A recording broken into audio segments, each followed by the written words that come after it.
And there's some blockbuster drama coming out of Hollywood right now, but it isn't on screen, but in the boardrooms. Netflix and Paramount Skydance are going head to head to acquire Warner Brothers Discovery. The drama really got started last week when Netflix announced it was in a definitive agreement to acquire Warner Brothers, including its film and TV studios, HBO Max and HBO. The boards of both companies approved the deal unanimously, according to a press release from Netflix.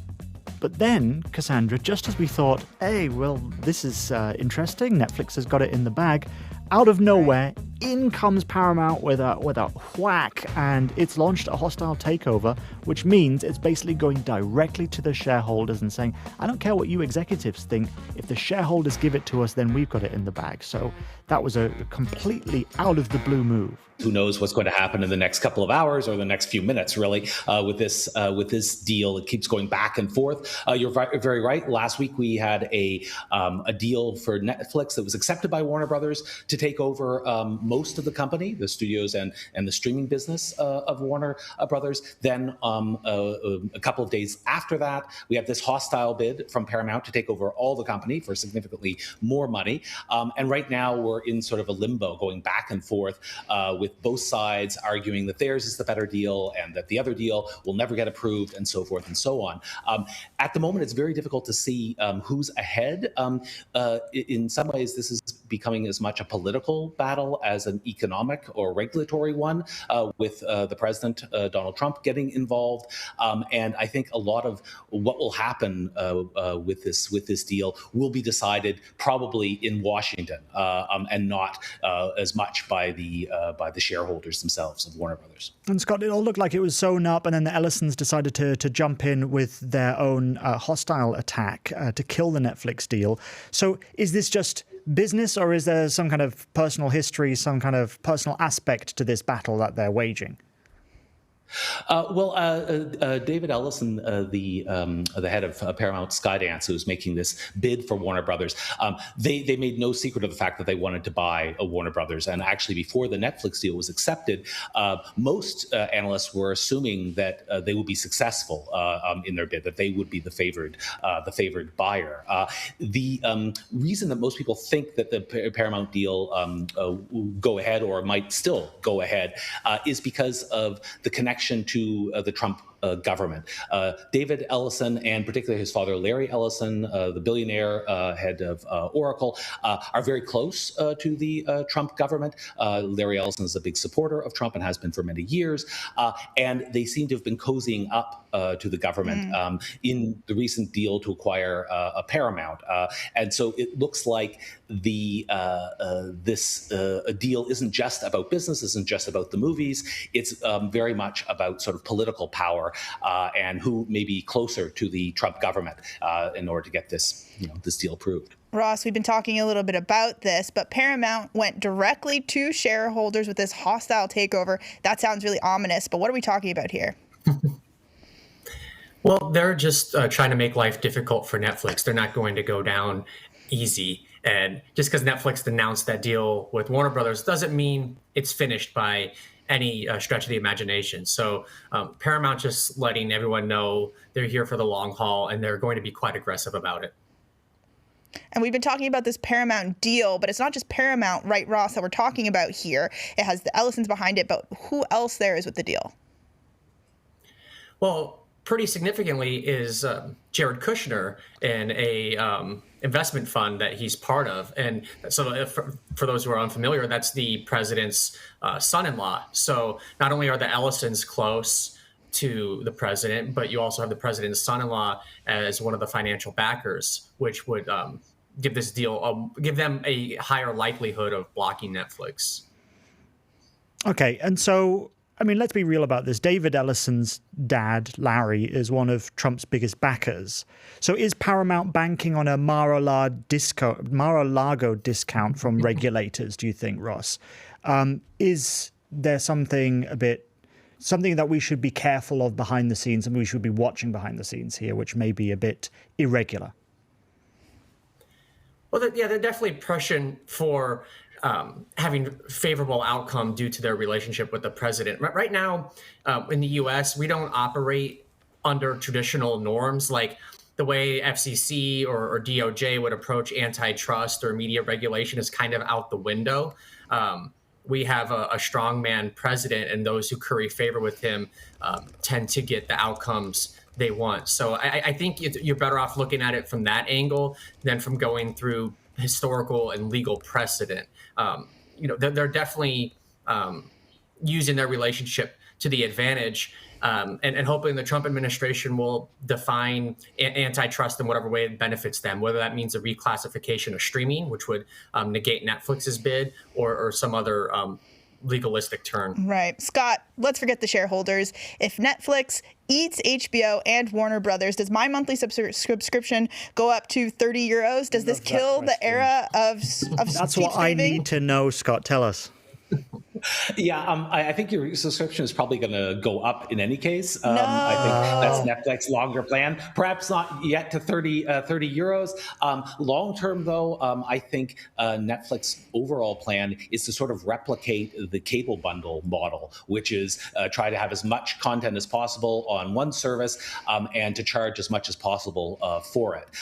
Their sort of low cost option, low cost model was a strategy to just build scale. They now have scale. They can't really grow that much in most of the big rich territories where they get their most money from because they already have all the subscribers that they can really expect to get. So the only way to make more money and to please their shareholders is by jacking up prices or finding ways to expand into new businesses. And that Warner Brother deal might also be part of that. It might be that they're also using this as a way to maybe expand into businesses they traditionally haven't been in, like theatrical distribution, like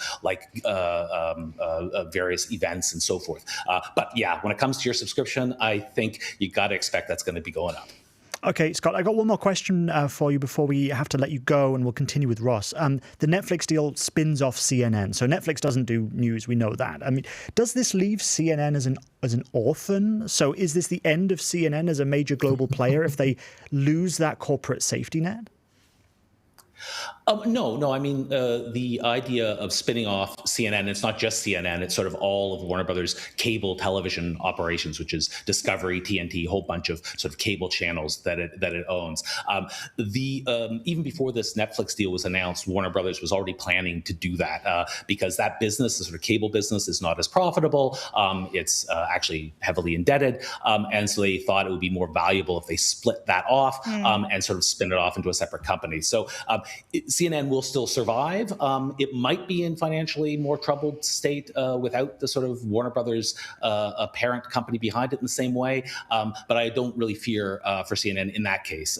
I guess the greater danger is what happens to CNN if Paramount succeeds in its offer to take over the entire entity of Warner Brothers, and if it decides to make changes, political changes to how CNN reports, particularly on the U.S. president. That's an unknown at this point. Ross, something I'm wondering is how is this even legal? Because we're talking about the biggest streamer buying one of the biggest studios, that's Netflix, right? So where are the regulators, or is the Trump administration basically embracing various kinds of monopolies now? Well, digital companies haven't had much regulation at all in the U.S. That's how Google built its monopoly. And it was only recently that it was declared a monopoly. And as far as the search part of Google goes, the remedies were very minimal. So U.S. regulators and lawmakers have been reluctant to regulate digital companies like they have traditional companies. Like historically, the regulations focused on broadcast TV and radio stations and who can own them and what those ownership structures look like. There isn't much on the book for streaming companies, even though streaming is the future of television. It's how most people spend their time with TV screens right now. There's not a lot existing. How they're watching us right now, right? Exactly. Yeah. Netflix can kind of do whatever it wants until told otherwise, and maybe this will be the precedent that changes everything. But as of right now, there's really no federal agency that could put a kibosh on this, unless if the DOJ wanted to do some antitrust after the deal closed. We talked a little bit with Scott earlier about how, the era of cheap streaming might be over. People's monthly subscriptions might increase. I'm not, trying to plant any bad seeds here, but many viewers in our audience are likely going to be subscribers to at least one of these services, right? In terms of HBO Max, Netflix, Paramount Plus, and so on. So which deal, in your estimation, is better for audiences and maybe even creators, the people out there trying to sell their TV show or movie ideas? I think both these deals are terrible for consumers and for entertainment producers. So I don't know if there's one that's better than the other. I guess Paramount would be less of a monopoly in streaming, but then you would have a greater concentration in TV networks and in theatrical distribution, because Paramount and Warner Brothers, those are two of the top 5 studios in terms of content production and box office revenue. So you would see significant concentration. If you're a director or a showrunner and you're trying to sell your project, whoever buys Warner Brothers, it's still bad news for you. That's still one big bidder off the table, because the collective of a giant company here isn't going to spend as much as those two companies did individually. It's an anti-competitive move. Now, for individual people who are worried about their streaming prices going up, the Netflix deal is probably worse because they're more likely to subscribe to Netflix, Paramount Plus, and Pluto TV. Pluto TV is not even subscription. Paramount Plus is very small. It has like less than 1/10 of Netflix's global footprint.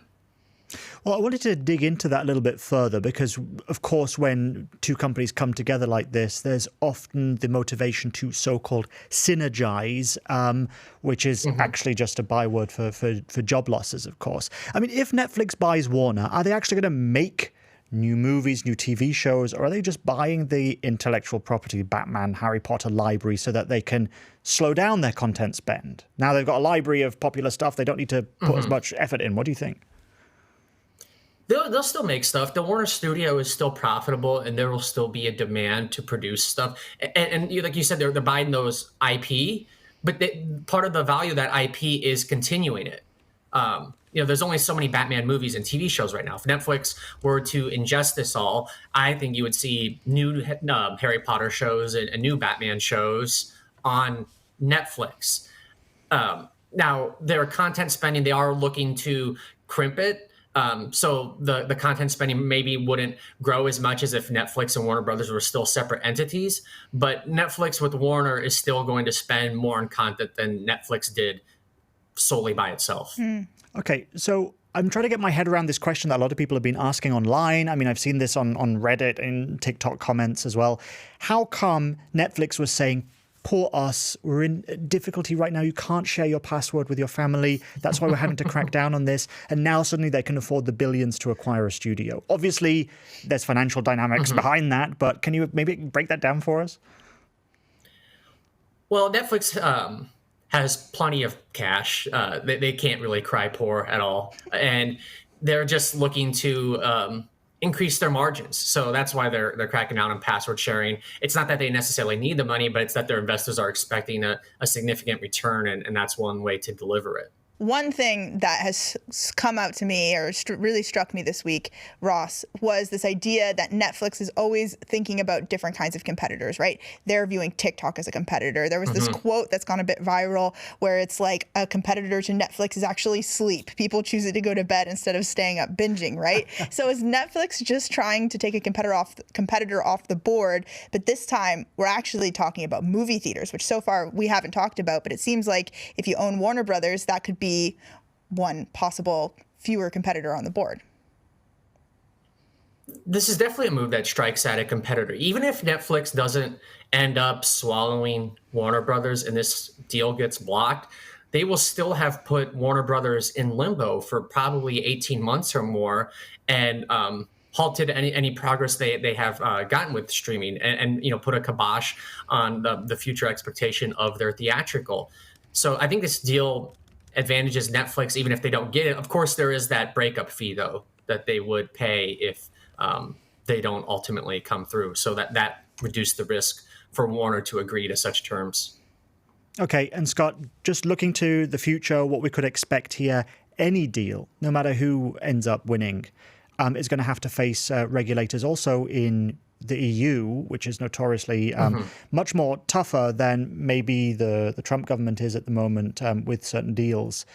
Do you foresee that being a huge hurdle? I mean, if there is like a final winner, is it even actually going to be able to come together in the end? I think a final winner still could come together in the end, but they probably have to make some concessions, whether that's cleaving off some of the business and not getting the whole, or it might be a fine to pay, but they can absorb the loss. That's just a sneak preview of our show, The Dip. And if you want more, then you can check the link in the description, or you can check out the QR code that is on your screen right now. Until next time, stay dippy. Bye-bye. Bye for now. See ya.